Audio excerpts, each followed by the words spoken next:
And we're going to get tough on China because they don't follow the rules that they agreed to follow. They manipulate their currency. They don't enforce labor and environmental standards.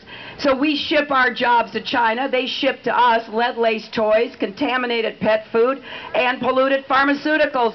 Enough. We're going to stand up for American workers and American consumers.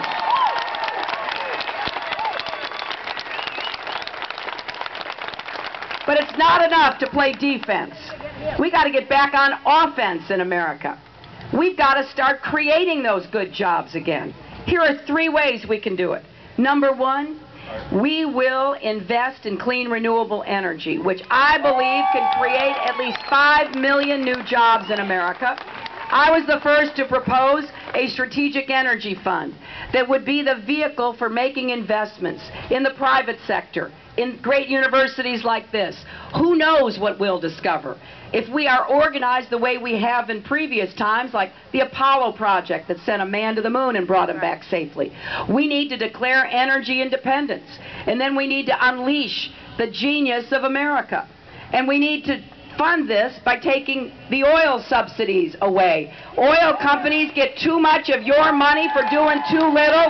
That money should be going to solar and wind and geothermal and clean coal and biofuels. There is no doubt in my mind that we can be a leader in high gas mileage cars, in biofuels and other sources of energy to actually make our transportation system less dependent on foreign oil, and that we can get more and more of our electricity from renewable sources. This is an engineering question. This is a science question. It's a research and technology question. But more than that, it is a question of political will and leadership. Other countries are making advances at our cost.